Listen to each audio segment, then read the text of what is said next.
Vishnu Charan Das. Welcome you to my fourth video. This is a video series on phase rule. In my last video, we have discussed phase, components and degree of freedom separately. Today, we will give a combining discussion to the phase, components and degree of freedom, and also the Gibb's phase rule. So the Gibb's phase rule is C minus P plus 2, and we can write this as 2 plus C minus P, and this 2 stands for the 2 stands for temperature and pressure. These two are the external variables when you determine degree of freedom. And when one of the variable is constant, it is called a condensed system, and the rule is condensed Gibbs phase rule. In that case, 1 plus C minus P. So now, considering the importance of these three key terms, phase, component and degree of freedom, I have decided to discuss all these 3 points together in terms of some problems. So let us in a test tube we have taken ether and water, ether plus water, and these two are partially miscible liquids. When we mix this, they form 2 layers. The bottom layer is the water and ether, and the middle it is the ether in water, and above it is vapor of water and ether. So in this case, the number of components is equal to 2, and phase is equal to 3. So the degree of freedom F is equal to 2 plus 2 minus 3 is equal to 1. So in this case, the degree of freedom is 1. If you consider a gas at critical point, say a gas at critical point, so this is the critical point, the graph is versus pressure and volume, temperature remains constant, it is isotherm. So the problem is the gas at a critical point.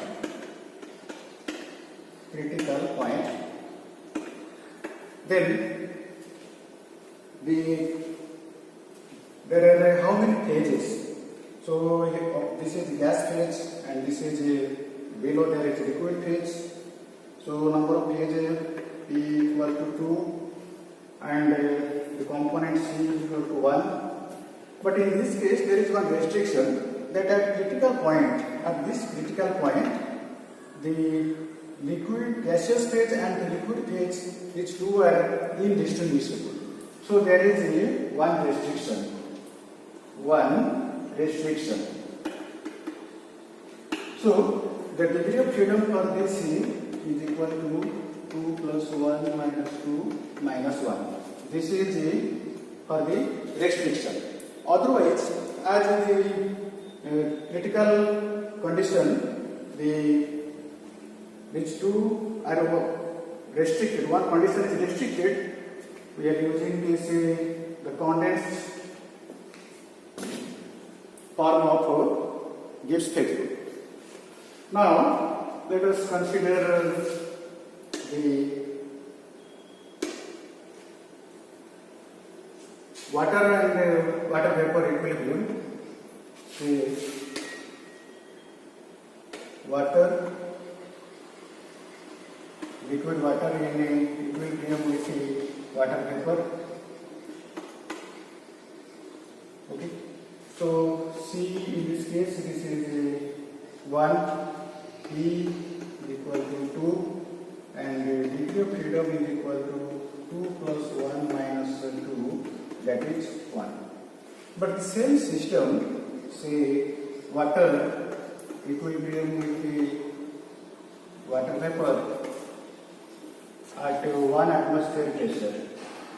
1 atmosphere pressure, then when the pressure remains constant, that is 1 atmosphere. So this is the boiling point of water. So we can use that the condensed phase rule, or we will minus 1 as one restriction. So F is equal to 1 plus 1 plus C, that is 1 minus P 2. So this is equal to 0. When we apply the condensed phase rule,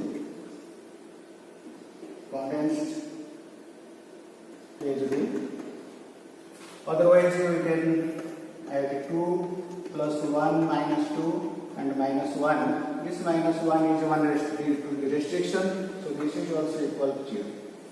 So this is water and water vapor equilibrium, and this is also water and water vapor equilibrium. So here one more condition is imposed, that is water in equilibrium with water vapor at 1 atmospheric pressure. So that is the boiling point of water. So this is one system and this is another system.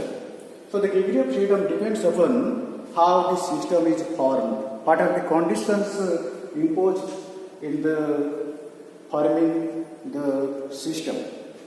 Okay. So now we will consider another example, say sugar solution. So in sugar solution, the component is equal to 2, phase is equal to 1, because this forms homogeneous solution. So degree of freedom here is equal to 2 plus 2 minus 1, that is 3. Similarly, the case will be in case of the salt solution. So in the last video we have discussed the while we have discussed the component, we have used the model C is equal to L minus E, that is L stands for the number of constituent species and E the number of relations among them. So let us consider a system consists of the chemical species, constituent species, say water in gas, H2 in gas, and oxygen in gas. So when these three are mixed in gaseous state, so the number of component is equal to 3, and these gaseous mixture are homogeneous, so phase is equal to 1, and the degree of freedom for this system is equal to 2 plus 3 minus 1, that is 4. Again, if we change the system like this, say H2O gas dissociates to give you the H2 gas plus O2 gas, then we will calculate the number of components for this, that is C is equal to N, the number of chemical constituents, that is 3. So C is equal to 3 minus the number of relations. The number of relations, there is one equilibrium, this is one relation, and there is another relation, pH2, partial pressure of hydrogen is equal to twice the partial pressure of oxygen. So this is another relation. So the number of relations is equal to 2, so this is equal to 1. So the number of components for this system is 1. So the degree of freedom is equal to 2 plus 1 minus 1, that is 2. So the degree of freedom for this system is 2. Okay, so this reveals that this is another system and same constituent species.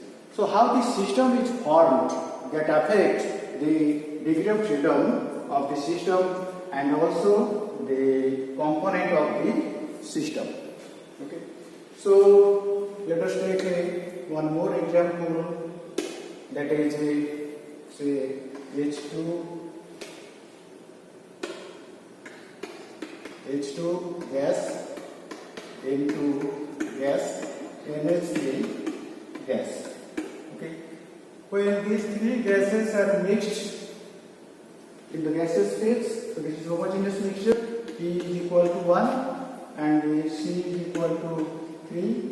So F is equal to 2 plus 3 minus 1, that is 4. So the degree of freedom is 4. So another way we can form the system, that is H2 gas 3H2 plus N2 gas, that is 2 NH3 gas. Okay.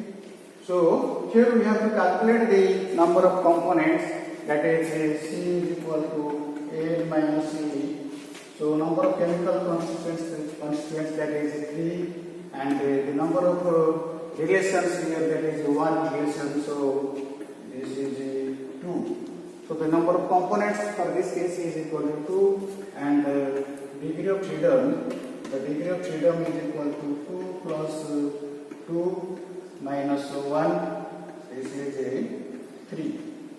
Again, we can form the system in another way, that is 2 NH3 gas dissociates to give you N2 gas plus 3 H2 gas. Okay. So here C is equal to number of chemical constituents, that is 3, and the number of relations among them, there is one equilibrium is here. So this is one relation, and the partial pressure of nitrogen is equal to 1 by 3 partial pressure of hydrogen. So this is one more relation. So total number of relation is 2. So total number of relation is 2, and this gives you 1. So the component becomes 1, and the degree of freedom is equal to 2 plus 1 minus 1, that is 2 plus 1 minus 1, that is 2. So we have seen the degree of freedom, that is 3 for this case, and degree of freedom is 4 in this case, and the degree of freedom is 2 in this case. Though the chemical constituents is same, the system made up in different ways. As a result, the components are varying, and the degree of freedom is also varying. So let us say take another problem, that is the calcium carbonate solid, calcium oxide solid, carbon dioxide gas. So if these three are mixed, are enclosed in a container, so this is one phase, this is one phase, and this is gases, this is one phase. So mixture of solids are two phases, the two different solids are two phases. So P is equal to 3. Number of different chemical constituents, that is 3. So C is equal to 3. So F is equal to 2 plus 3 minus 3 is equal to 2. So the degree of freedom is equal to 2. So this is one case. In another case, if you write, that is CO3 solid, it gives rise to, when you take calcium oxide solid plus carbon dioxide gas. Here the C is equal to the number of chemical constituents, that is 3, and the number of relations among them, that is 1. So number of constituents is equal to 2, and the degree of freedom for this case is equal to 2 plus 2 minus P is equal to number of phases. So 1, 2, 3. So number of phases is equal to 3. So this will be 1. So it reveals that the degree of freedom for this is 1 and the degree of freedom for this is 2, though same chemical constituents are used to form two different systems. Again, we will take another problem, that is say Fe solid plus H2O gas. This gives rise to FeO solid plus H2 gas. So how many chemical constituents are here? So 1, 2, 3, 4. So C is equal to number of chemical constituents, that is 4, minus the number of relations among them, that is 1. So this is equal to 3. So the number of components for this system is 3, and the number of phases. So this is gas phase and this is gas phase. So the gas phase it is 1, and two types of solids, two different solids, Fe solids and FeO solids. There are 2 phases. So total 3 phases. So P is equal to 3, and the degree of freedom for this is equal to 2 plus 3 minus 3, that is 1. So the degree of freedom for this case, the degree of freedom for this case is equal to 2.